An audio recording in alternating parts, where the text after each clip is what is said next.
Hi, I'm Lunith. My mom told everyone I was out with friends. But the truth was, I was locked in our basement. No food, no phone, no way out. For 3 days, I listened to her laugh on a video call upstairs, while I lay on a concrete floor, wondering if anyone even remembered I existed. They said it was discipline. They said it was love. But what kind of love erases you while you're still alive? What kind of mother passes crackers through the door and begs you not to tell your father? This wasn't the first time they hid me. It was just the first time someone noticed. And once the door finally opened, what came after was even worse. Would you like to know what happened next? The click of the lock was louder than usual this time. Maybe it wasn't, but it felt louder. I didn't run toward the door. I didn't scream. I stood still in the center of the basement stairs, holding on to the chipped railing like I had something to anchor me. But I didn't. Nothing grounded me. Nothing but the cold air seeping through the walls and the sting behind my eyes that I refused to let fall into tears. I heard her voice, my mother's, floating up through the open living room window, all light and rehearsed. "She's out with friends," she said. Her tone had that sing-song smile she used for the church ladies and nosy neighbors, not too casual, just believable enough. That sentence didn't echo. It etched itself into me. I wasn't surprised by the lie. I was surprised by how little it hurt this time. I backed down the stairs slowly, step by step, careful not to trip on the edge of the third one, slightly warped from moisture. The basement light flickered above my head, then blinked out completely when the door slammed shut above me. The sound of metal meeting wood was final, too decisive. I didn't even try the knob. I knew it was locked. I reached for the flashlight I kept on the cinder block ledge. The beam flickered to life, a weak, uneven cone of light revealing the usual: gray floor, folding chair in the corner, single blanket on the ground, and a bottle of water that looked recently placed. There was no food. There never was. He always said fasting built character. I wasn't sure what kind of character starvation shaped. Maybe one that stops believing anyone upstairs wants you to live long enough to eat. I sat down slowly, resting my back against the wall, the cold seeping in through the thin cotton of my shirt. I pulled my knees to my chest, shivering, not just from temperature, but from a different kind of cold. The kind that settles in your chest when you realize your family would rather erase you than deal with your truth. I heard footsteps, his, returning to the kitchen above. The cadence was always the same, slow, deliberate, the heel hitting first. "It's for your own good, Luneth," my father called down. 3 days. That's it. "Maybe next time you'll think twice about bringing our name into that therapist's office." 3 days. Again. The first time it happened, I thought I had deserved it. I had come home late from school, didn't answer his text fast enough. He said I was trying to disrespect his rules. I apologized, cried, promised to do better. He called it a lesson. The second time, I had asked why we weren't allowed to have friends over like other families. He said I was questioning his authority. That one earned me 2 nights in the dark. This was the third. And this time, the reason was clear. I'd been caught talking, not stealing, not lying, just speaking, to a therapist. "I'm doing this because I love you," he had said when he pulled the phone out of my hand the night before, saw the text reminder from Dr. Corwin, and dragged me by the arm toward the basement door. Love. Funny how that word always tasted like concrete and fear in this house. I tilted my head back against the wall and exhaled slowly, letting the silence settle in. Above me, I could hear the television. Dad's usual news station, turned up too loud. Mom's laughter drifted from the kitchen, punctuated by the sound of dishes being rinsed. If I listened hard enough, I could guess what they were making for dinner. Spaghetti, probably. She only made it when she was trying to act like everything was normal. I didn't feel forgotten. I felt intentionally removed.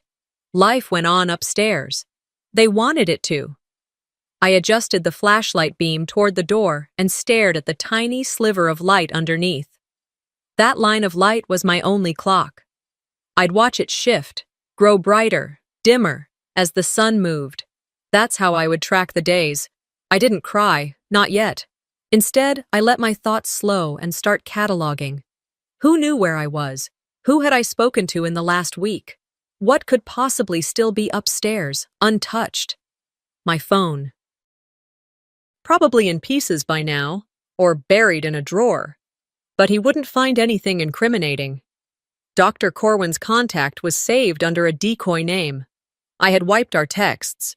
The only real trail was the appointment card, which I'd stupidly left in my coat pocket. That's what set him off. Still, I hadn't given up everything. There were backup files, one email sent to myself, one line of audio, one single video. I had learned after the second time. A faint thud sounded upstairs, probably the hallway closet shutting. That meant he was cleaning up, removing any evidence of me, out with friends. What kind of mother says that? A mother who's more afraid of the man she married than she is of losing the child she gave birth to. I could see her face so clearly, smiling at the neighbor across the fence, brushing away concern with practiced ease. "Oh, you know how girls are. Always off somewhere." A flash of sympathy on the neighbor's face. Then it's gone. A shrug. A nod. And just like that, I'd vanish. No missing person report, no family panic, just a story told over coffee. She's finding herself. But I wasn't lost. I was buried. The concrete under my legs felt colder than usual, or maybe my skin had just stopped fighting it. I pulled the thin blanket tighter around me, tucked my hands into the sleeves. My fingertips were starting to go numb. I couldn't scream. Screaming in this house didn't bring help, it brought consequences. Instead, I thought about the lens. There was a small security camera tucked into the back vent of the basement. It wasn't fancy, motion activated. Set up months ago after my second lock-in. It only recorded short clips, but it was enough. And more importantly, it uploaded automatically. If it was still working, someone out there might see. If no one had unplugged it. If no one had changed the router password. So many ifs. But still, a better chance than my voice alone. They think locking me down will make me small. They've forgotten what grows in the dark. They've forgotten what grows in the dark. I hadn't. Not since the last time. And the time before that. It all blurred now, but not in a way that made it easier to forget. No, these memories stayed sharp, like glass under skin. The basement was still. The only sound was the occasional hum from the water heater in the far corner, and my own breath, steady but shallow. I hadn't slept. Couldn't. Every time I closed my eyes, I saw the flick of my dad's wrist slamming the door. I heard my mother's voice float above me like a lie dressed in pearls. My brain kept playing it back, again and again, until it stopped feeling real. And then, like it often does in silence, my mind went back to her. Isolde. My sister and I were never close, not in the way most people imagine sisters should be, but that wasn't on us, that was on the house we were raised in. Isolde learned early that being quiet meant survival. I remember one afternoon when I was 12. She came home from school, lips split open, wrist swollen. I had asked her what happened. She looked me dead in the eye and said, "I fell." Mom was already pulling frozen peas from the freezer. Dad wasn't home yet. She didn't fall. She never said who hit her. But from the way she froze when Dad walked in, I didn't need her to. Years later, she became the golden child. Perfect grades, perfect smiles, never a hair out of place. People praised her for being strong and poised. But that strength, if you can call it that, came from learning how to disappear in plain sight. I used to think she was cold, detached, but maybe she was just scared. Scared like I am now. But I wasn't like her. I couldn't pretend everything was okay. I couldn't sit through dinners nodding like a bobblehead while my father twisted facts and turned obedience into virtue. I could never be that kind of quiet. I didn't even realize my eyes were damp until the cold stung them. I wiped them dry with the sleeve of my hoodie. Crying wouldn't help. It never had. Hours must have passed. The light under the door shifted from a narrow golden line to a cool bluish hue. Early morning, maybe. Hard to tell without a window. That's when I heard it, creaking on the stairs. I tensed. Footsteps, soft but measured. Someone coming down slowly, trying not to be heard. I pulled the blanket tighter around me and waited. Then, a whisper. "Luneth?" My mother. I didn't answer. There was a pause, and then a gentle rustling. Something slid across the floor beneath the door. I crawled over and picked it up.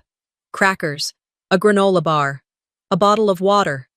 She'd done this before. "Don't let your father know," she whispered.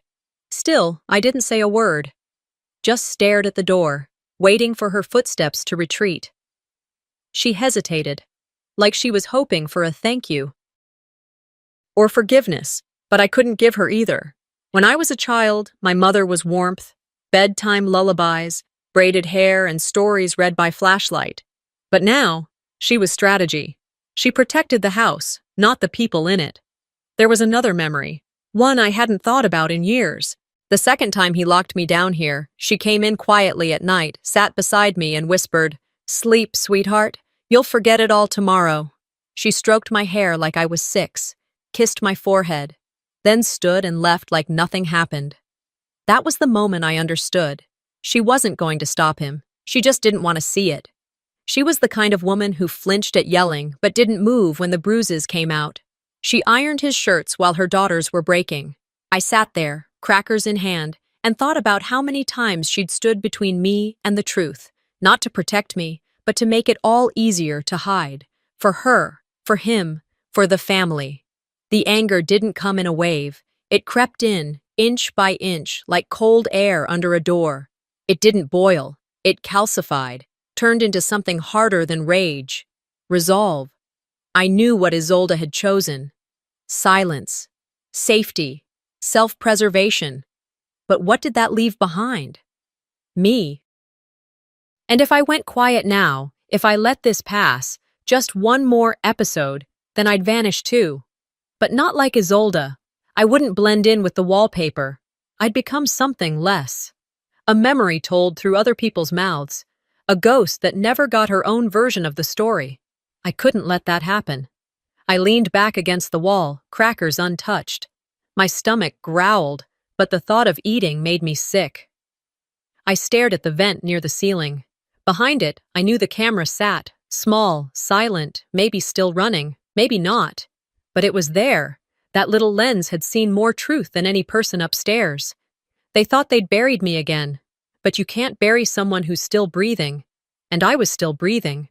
This basement didn't just take my freedom, it stole the version of me that begged to be loved. And I wasn't begging anymore. I hadn't begged. Not anymore. And that shift, subtle, quiet, almost invisible, had settled deep in my chest overnight, like something newly rooted. I wasn't sure what had changed, only that something had. Maybe it was the taste of crackers passed through a door by a mother too afraid to stand tall. Or maybe it was the ache in my back from sleeping on concrete, paired with the slow realization that no one was coming to get me. Yet. By the time the pale strip of light under the door began to fade into the dull gray of early morning, my body had given up on rest. I was beyond tired, beyond cold. I moved stiffly, my muscles sore from staying curled for hours. Even blinking hurt. Hunger wasn't a gnawing anymore. It was a hum, a rhythm in my body that said, "We're still alive, barely." I sat up slowly, flashlight in hand, and tilted the beam toward the far corner of the basement. That's when it came to me, the journal. It hadn't been with me when I was thrown down here. That meant they had it. No, he had it. I pressed my hands against my temples and breathed out, trying to steady myself. The last time he took something of mine, my phone, last winter, it wasn't the object that mattered. It was the message. You don't get privacy. You don't get control over your own thoughts. The journal had started as therapy homework, a safe space to track my emotions, but it quickly became more than that. It held everything, every moment of fear, every quote from Dr. Corwin that made me believe I wasn't the problem.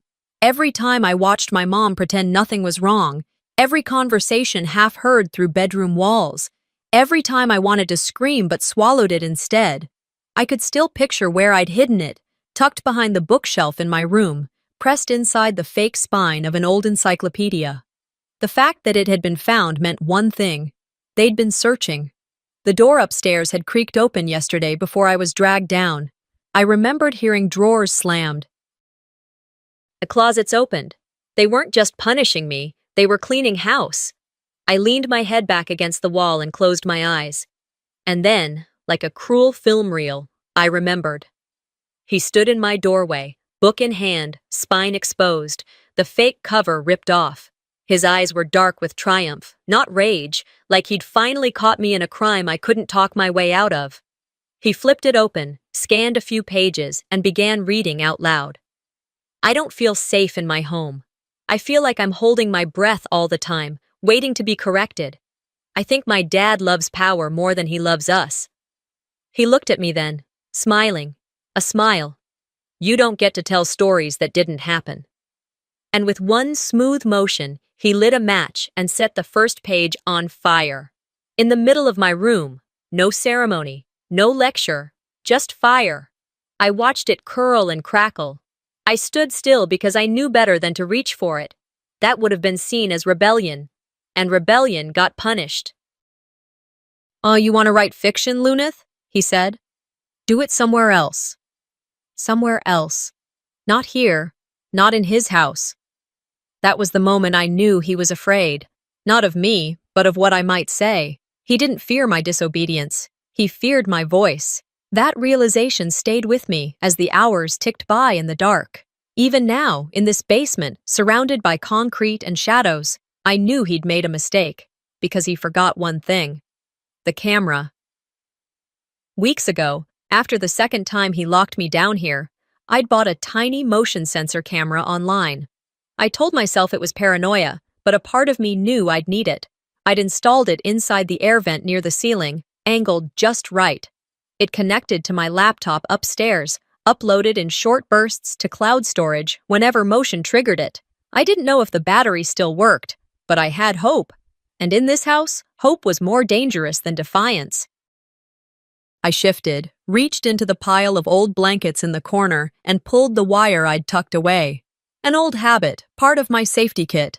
I used it to trace the vent, to make sure the angle hadn't changed. It hadn't. He thought taking my phone meant I'd be silent. He didn't realize I had wired the house myself. That basement camera had likely caught everything, me being pushed, the door slamming, the sound of the lock turning. My mother's voice, soothing lies through the crack in the door. The silence that followed, the kind that only exists in houses where the truth isn't welcome. I grinned for the first time in hours, not because I felt joy, but because I felt leverage. Let them lie, I whispered. I've got light. The hunger still twisted inside me, but I barely noticed now. My focus sharpened. I had something they couldn't burn, something they couldn't erase. I knew deep down that they'd check my laptop eventually. Maybe they already had. But I'd sent backups. Password protected, stored in a folder that only opened if you knew the pattern. I whispered it aloud to remind myself. Marine, 2022. Quiet always wins. Isolde's name, the year she left for college, and the things she once whispered to me after our father slapped the phone out of her hand. Quiet always wins. She was wrong. It doesn't win. It survives. But truth burns through the silence. I had nothing left to lose. No dignity they hadn't already chipped away. No reputation to preserve. No alliances upstairs. But I had proof. A blinking red light in the dark. The journal burned. But the lens saw everything. If they've decided I don't exist, then they've also given me nothing left to lose.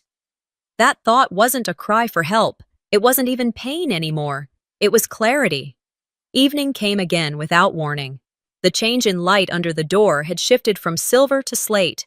I hadn't eaten the crackers from earlier.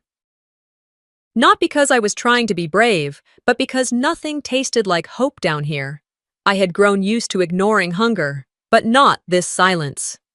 The vent near the far end of the basement wall had always felt like a weakness in the house, a small gap, a design flaw. Now it was my only thread to the world above. I pressed my ear close to it, wrapping the blanket tighter around my shoulders, and that's when I heard them. Voices. Not just the usual clatter of dishes or the bass hum of the television. These voices were bright, performative, laughter that sounded too rehearsed. Then came my mother's voice, sweet, syrupy, the kind she used at Sunday church brunches or PTA meetings, her fake tone. "Yes, she's doing great," she said, giggling softly. "Off with friends for the weekend. You know how college kids are, always chasing some adventure." There it was. The lie, spoken like a lullaby. I stayed there, frozen, not shocked, not anymore, but deeply, soulfully done.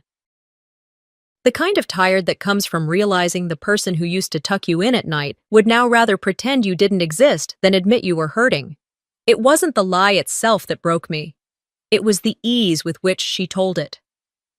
The call continued, laughter rising, fading, then coming back again like waves crashing against a wall I couldn't touch. Names floated through the vent. Aunt Valerie, Cousin Jenna, someone from my mother's book club, all laughing, all nodding, all believing. And there I was, 14 steps below, sitting on a pile of folded blankets in a locked room like some family secret no one wanted to air. Eventually, the call ended. Silence settled again, until my mother's voice returned, this time quieter, closer, more clipped. "Don't bring her up again. It upsets the household." No emotion in her tone, no hesitation, just finality. She wasn't talking to me. She was talking about me. In past tense, like I was a sore memory that just wouldn't fade. I leaned away from the vent and sat back slowly, staring at the cement wall. So that's it. Not only was I locked away, I was being erased, carefully, politely, with smiles, with lies wrapped in concern. I thought about all the family events where I'd been tucked into the edge of photographs, never centered, always half-lit, behind someone's elbow or out of frame entirely. Isolde in the front with her arms around Mom.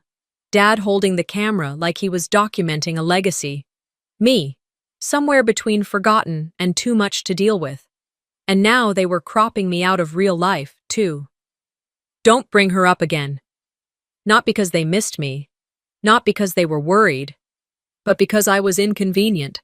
That sentence echoed louder than any lock ever could. It meant they weren't just ignoring me. They were actively choosing not to care. They were rewriting the story, right while I was still in it. They were the authors now, filling in the blanks with phrases like, "She's off discovering herself," or "She just needed space," turning my reality into a footnote they'd never read again. But I wasn't gone, and I wasn't invisible. The camera upstairs had caught more than one lie now. Maybe no one had seen it yet. Maybe it was still just blinking silently in the cloud. But it was waiting. And so was I.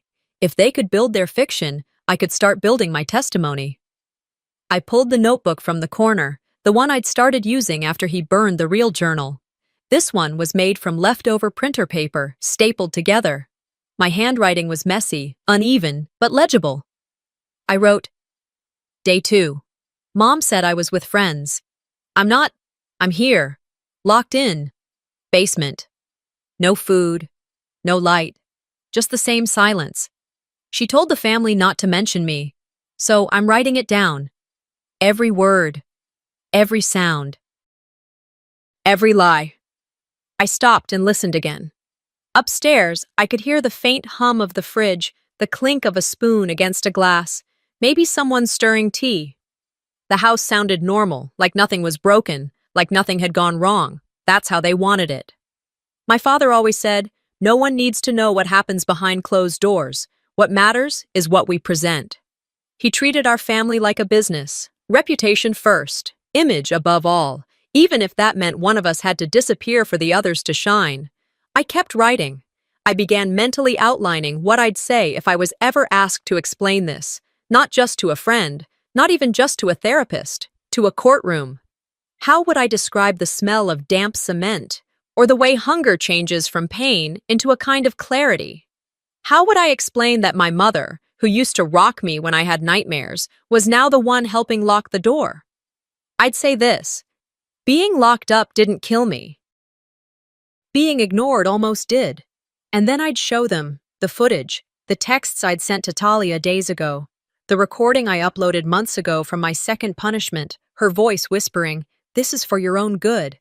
I had more than evidence. I had memory, and they couldn't delete all of it. I stared up at the vent again, imagining the cold camera lens, always watching. My quiet witness, If they wanted to turn me into a ghost, then fine. I'd become one that haunts. I picked up the pen again and wrote one more line. They lie with smiles. I'll speak with proof. They wanted me silent, but silence is brittle, and I was cracking on purpose.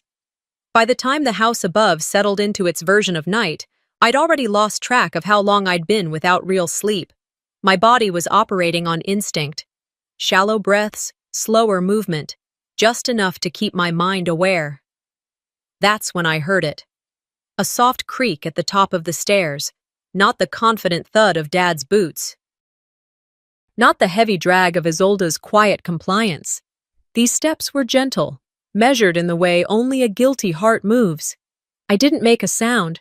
I just crouched by the door, eyes fixed on the gap underneath. Then, sliding into view, a familiar hand, pale and shaking, extended through the narrow bottom slit. A plastic bag filled with crackers, a small water bottle taped to it. My mother's voice followed, breathless and low. Eat quietly. Please, Luneth. Don't let your father know. And like that, she was gone. The food stayed on the concrete floor, untouched. I sat back, drawing the blanket around my shoulders. I didn't cry.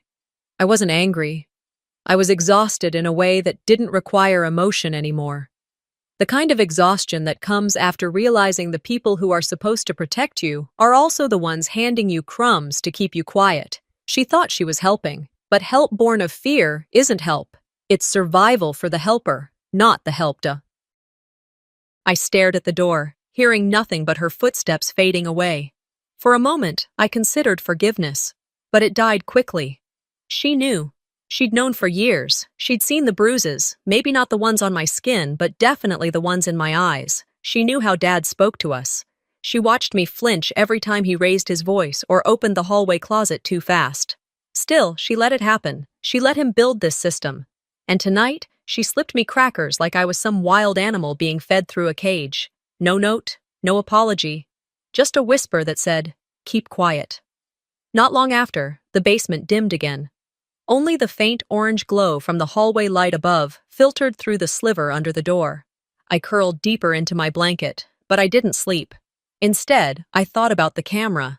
Then, uninvited, another memory surged forward, one I hadn't wanted to revisit.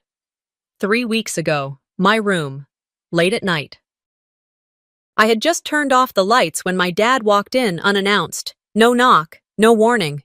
He flicked the switch, scanned the space, then pointed to the tiny black dome he'd installed near the ceiling corner. "You see that?"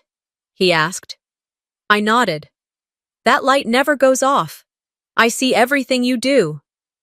I didn't respond, just nodded again and clenched my jaw.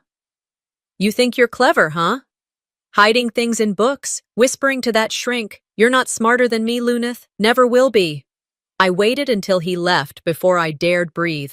That camera hadn't even been connected to anything. I checked. It was fake. A plastic shell. Cheap, battery lit, not even wired. But the message was clear. He didn't need to see everything. He just needed me to believe he could. That's what control is. Not the act, but the implication. I never cried in that room again. Not even when I wanted to.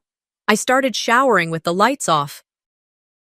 I wrote in my journal outside, behind the garage, in a hollow spot under the deck that smelled like soil and cigarettes. All because of a plastic camera with a blinking red dot. I unwrapped the crackers slowly, chewing without really tasting. My throat was sore from dryness, but the water bottle was nearly empty. I rationed it, 2 small sips. It wouldn't be enough for another full day. And I suspected there would be another. I pulled my legs close and leaned against the wall near the door. Then I did something I hadn't dared since I'd been locked in. I spoke, not loud, not even firm, just clear. "If you keep pretending, I won't." I knew she was probably still nearby, maybe just upstairs, maybe listening from the hallway, hiding behind the excuse of folding laundry or organizing the spice cabinet, pretending the house didn't have a basement. "If you keep lying, I will stop covering for you," I said, softer now. I paused, heart thumping against the damp cotton of my sweatshirt. Silence. I didn't expect an answer. That wasn't the point. That sentence wasn't for them. It was for me. For the girl who'd stayed silent too long. For the version of myself that once thought keeping the peace was more important than naming the war. I rested my head back against the concrete, the words still fresh in the air.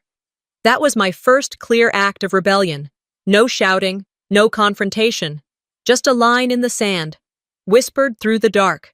They wanted me silent, but silence is brittle. And I was cracking on purpose.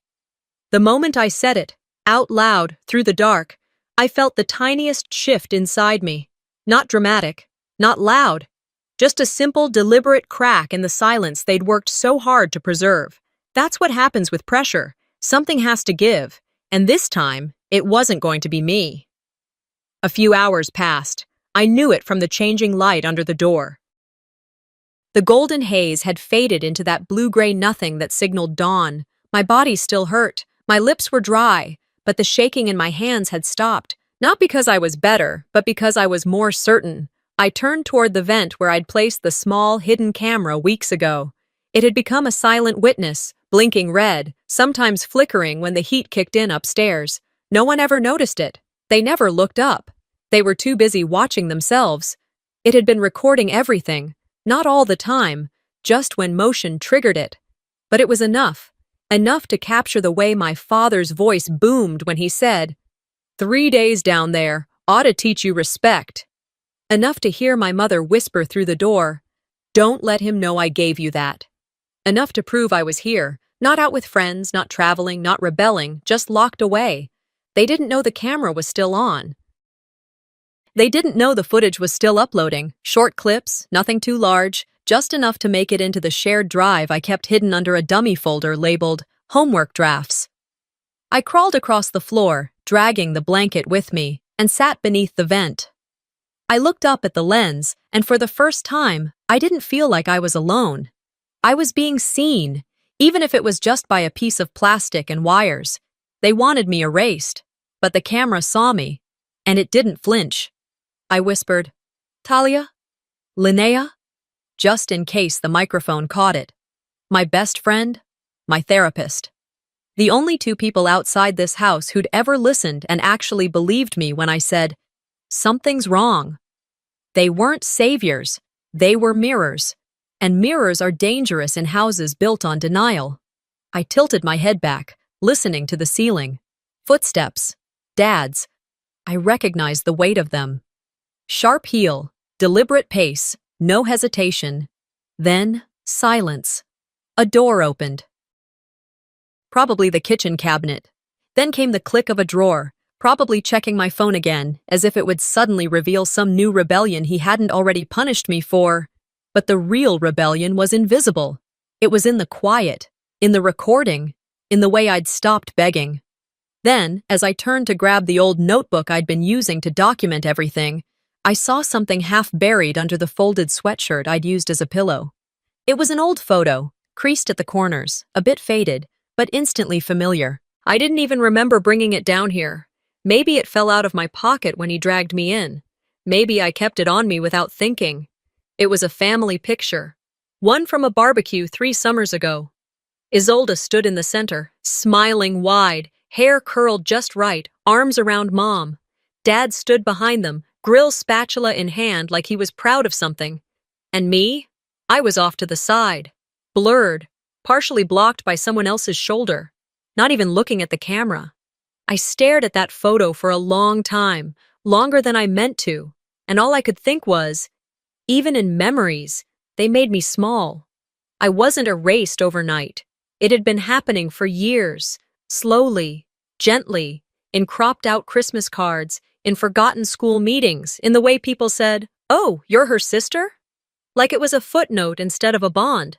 This photo just proved what I'd always felt, but never said aloud. They liked me better blurry. And now that I'd sharpened into focus, they locked me away. I folded the photo gently and slid it into the back of the notebook. Not because I wanted to keep it, but because it was evidence. Proof that the rewriting of me started long before this basement.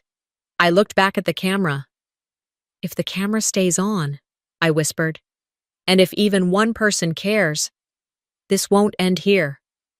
I didn't say it with hope. I said it with purpose. Then I began counting. Minutes. Breaths. Shifts in the light. It was a game I played to stay sane, a rhythm I invented for survival. 15 seconds between faucet drips, 3 minutes between fridge clicks, 8 minutes between his footsteps upstairs. Everything could be timed. And with enough time, everything crumbles. I kept whispering names into the vent. Thalia, Linnea, please. Not a plea, just a reminder. The footage wasn't just video, it was testimony. It was my heartbeat in ones and zeros. And if they never heard my voice again, they would still have that. The lens didn't just record them, it saw me. And soon someone else will too. It saw me. And now someone else would too. That thought clung to me like breath on a window, fragile, fleeting, but proof I was still here, still alive, still worth finding. The basement stayed quiet for what felt like hours. I counted the rhythms of life above, the occasional flush. A drawer opened, closed, dishes clinked, someone sneezed, then nothing. A silence so absolute, I thought maybe they had all left. Maybe they'd driven away, left me to fade into this concrete tomb. But then, footsteps.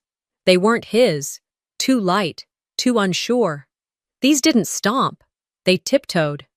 I pressed my ear against the cool cinder block and strained. Another step. Closer. Then a knock. Not on the basement door. The front. One knock. Pause. Another. Then came the voice, muffled but familiar. Tentative. Concerned. Hi, is Luneth home? My whole body stiffened. That voice. That voice. Thalia!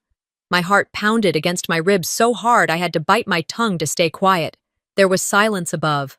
Long, too long. No one answered the door. But Thalia didn't leave. I crawled across the floor, pulling myself toward the vent like my limbs were operating without me. The tiny grate felt warm from the airflow, and I whispered up into it, desperate, shaky. Thalia, help!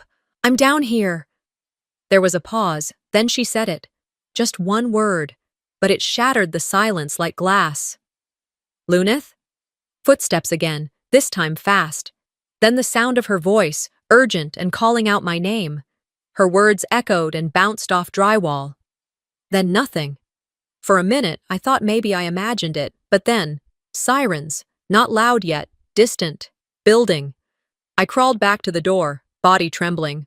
Sirens don't always mean safety, not here, but this time, they did. Then came the shouting. Carver's voice exploded across the house like a hammer hitting glass. You can't come in here without a warrant. A new voice, calm but firm. We received a call of concern. If someone's in danger, we don't need a warrant to check. Verena's voice, shaky and unsure. She's not home. She left days ago. My knuckles pressed against the door. I wanted to scream, but I didn't. I had learned the hard way. Sometimes, silence delivered more impact. Another voice, this one female. Sir, please step aside. Then, the sound of keys, a rattle, and finally, light. Not just from the cracked bulb overhead. Real, natural light. Warm, bright, blinding. The door creaked open slowly, and 2 uniformed officers appeared. A woman knelt down first, scanning the space with professional calm. I squinted against the brightness, raising one shaky hand to shield my face. Luneth Marlowe? The officer asked. I nodded. I've been here since Sunday. Behind her, I saw my father, face contorted in outrage, veins pulsing at his neck. She needed time to calm down, he shouted. You people have no idea how to handle discipline. My mother hovered in the background, tears sliding down her face, not for me, but for herself. Ma'am, the officer said, turning to her, we're going to need you to sit down. In the corner of my eye, I saw a blur, Isolde. She didn't cry. She didn't shout. She just backed away, her eyes wide, her arms folded tightly across her chest like she was holding something in. The officer helped me to my feet, steady hands under my arms. I could barely stand, but I managed. My legs felt like they belonged to someone else. Still, I stood. Outside, A police cruiser waited. A crowd had begun to gather across the street, neighbors who had lived beside us for years and never once knocked on the door. As I stepped out into the daylight, a rush of wind hit my face and I nearly collapsed from the shock of it. It wasn't just oxygen, it was freedom. The front lawn smelled like cut grass and gasoline. Familiar, almost normal. But this wasn't normal. This was truth bursting out through the seams of a lie too tight to hold it anymore. Detective Quilly approached me then. She wasn't like the others. Her tone wasn't clinical. It was human. "Can you tell me if anyone else knew you were down there?" I nodded. "My mom, my dad, and maybe my sister." She didn't flinch. "Okay, let's get you somewhere safe, and then we'll talk more." They helped me into the back of the cruiser. Not because I was in trouble, but because I needed a place to breathe. Thalia stood at the edge of the driveway, arms wrapped around herself, eyes full of unsaid things. I looked at her through the window, and she nodded. It wasn't just gratitude I felt, it was recognition. She had listened. She had heard me when no one else would. Inside the house, the yelling continued. "You're ruining our family!" Carver's voice bellowed. But it was already ruined. He just didn't know the cracks had started from inside. They wanted the world to see a perfect family. What the police saw was a prisoner. Justice didn't end with a verdict. It began with a door opening. 2 weeks later, I stood just outside the courtroom doors, dressed in slacks that didn't quite fit, and a button-down shirt I hadn't worn since high school graduation. My hands were steady, which surprised me. I'd expected the old shake in my fingers, the one that came with fear or fury. But today, I wasn't either. I wasn't afraid, and I wasn't angry. I was done. The bailiff called the session into order. Naomi walked beside me, her briefcase tucked close to her side, her heels clicking with a rhythm that felt like backup drums to my heartbeat. Doct. Linnea had already arrived and sat near the witness bench, hands clasped, eyes calm. She gave me the kind of look you only get from someone who's seen you at your worst and still shows up. I stepped into the courtroom and felt every pair of eyes turn toward me. Carver sat at the defense table, his lawyer adjusting papers like any of this was a normal dispute. His arms were crossed, lips pressed tight. His hair looked thinner than I remembered. His eyes didn't. Verena sat a row behind him, hair pulled into a bun so tight it looked like it hurt. She wore a navy blazer, something modest, something neutral. She didn't look at me, not once. Isolde wasn't in the room. I walked past them all and sat down at the front, facing the judge. I folded my hands in my lap, nails short, palms cool. Naomi leaned in and whispered, "You're doing exactly what he always feared, being heard." The judge nodded toward us. "We'll begin by reviewing evidence submitted by the plaintiff." Naomi stood. "We request the court play footage retrieved from the basement vent camera, which our client had previously installed out of concern for her safety." The technician connected the drive to the screen. The lights dimmed slightly. I didn't flinch when the first image played. Darkness. My voice, strained and hoarse. "Thalia, help!" Then came my mother's whisper. "Eat quietly. Please, don't let your father know." Next, Carver's footsteps, louder than I remembered, the sound of a lock turning, his voice full of power. "She needs to learn. Keep her down there. That's the only way she'll respect this house." Silence filled the courtroom. No one gasped. They didn't need to. The footage spoke louder than any outburst ever could. When the clip ended, Naomi spoke again. "My client has also filed a formal complaint. She would like to read it into the record." I stood. Paper in hand, I read, "I, Lunith Marlowe, file this case against Carver Helmright for unlawful imprisonment, emotional abuse, and domestic coercion. I submit not as a victim, but as someone who survived what was never supposed to be seen." The judge asked if I wished to speak beyond the statement. I looked at him, then at Carver, then back at the bench. "I just want the truth to be louder than the lie," I said. Naomi sat back beside me, her hand steady on my back. Dr. Linnea was called to testify next. She spoke of the sessions, the warning signs, the protocols we had created in case I ever disappeared. She had followed them. She hadn't hesitated. When asked if she believed I was a danger to myself, she shook her head firmly. She was in danger, not of herself, but of the people silencing her. Then came the unraveling. Carver tried to interrupt.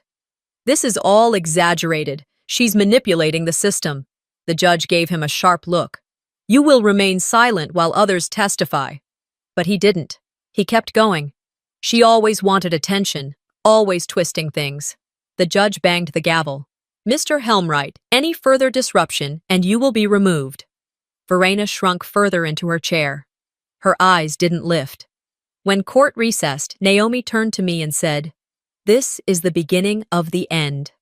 I didn't smile. I didn't cry. But I stood taller.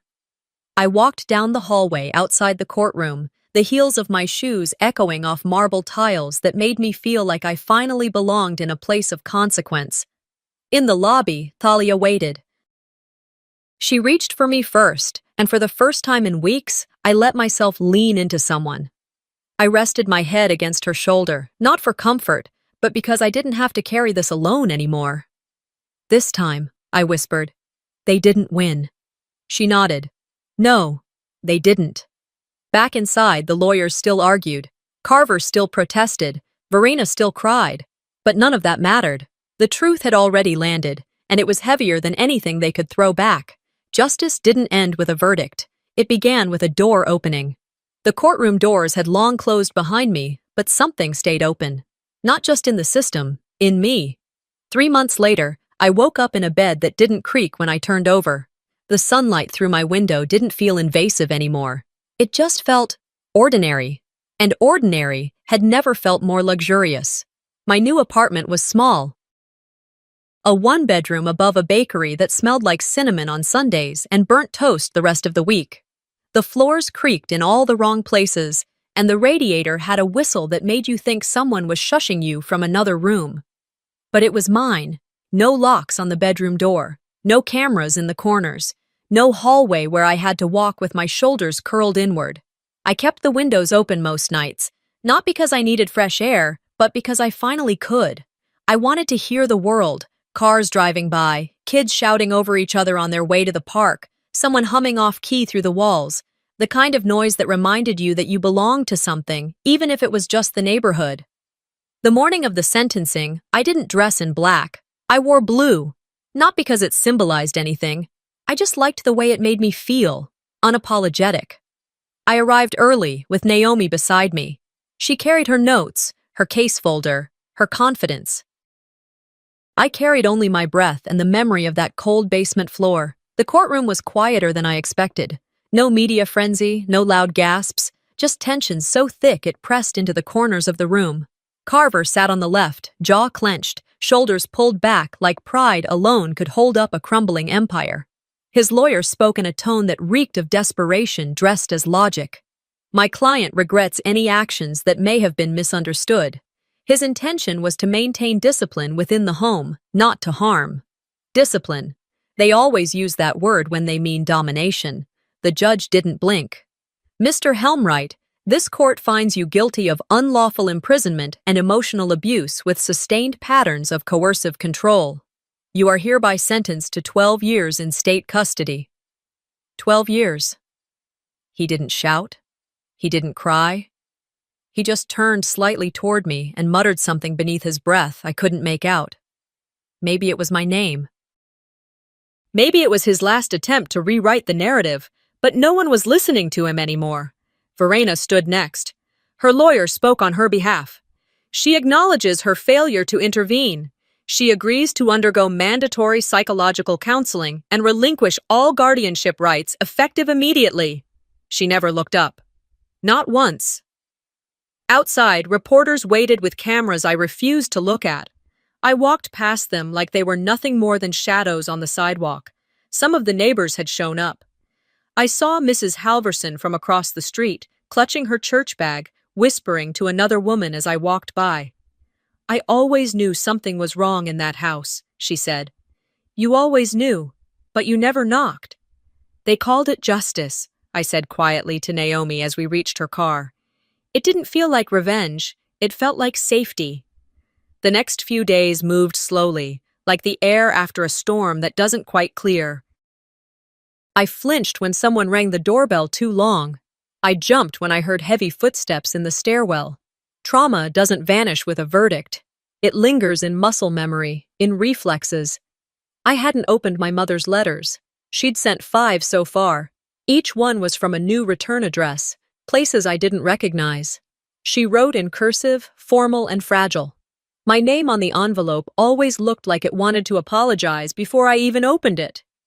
But I hadn't, and I didn't plan to. Some wounds stop bleeding, but they don't stop aching.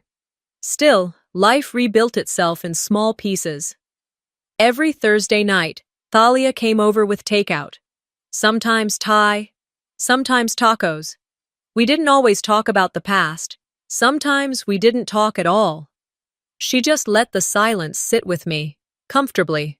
Dr. Linnea visited once a week, not as a therapist, but as someone who'd stayed. She brought plants I couldn't keep alive and books I promised to finish but never did.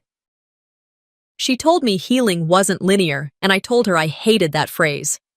She laughed and said, "Good, that means you're doing the work." Naomi came by with case updates, but mostly she just brought good coffee and dry humor. "You're officially one of my favorite clients," she told me once, "but don't make a habit of it." I smiled for real that time. One night, my phone lit up with a voicemail from a number I didn't recognize. It was Isolde. Her voice shook, just a little. "Luneth, I should have spoken up. I should have done something. I'm sorry. I know that doesn't mean much now, but I wanted you to hear it from me." I didn't call her back right away. I didn't know if I would. But I saved the message. That, in itself, felt like a beginning.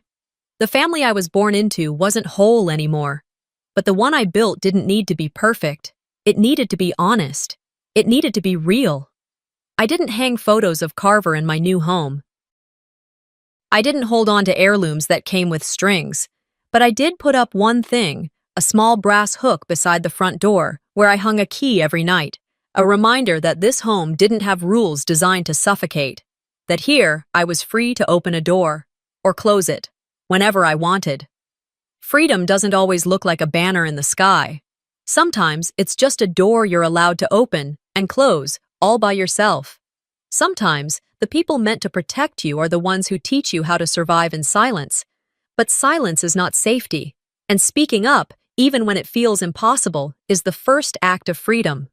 What would you have done if you were in Luneth's shoes? If stories like this move you, don't forget to subscribe. We have more real-life family stories coming, raw, emotional, and unforgettable. Your voice matters here. Let's keep the conversation going.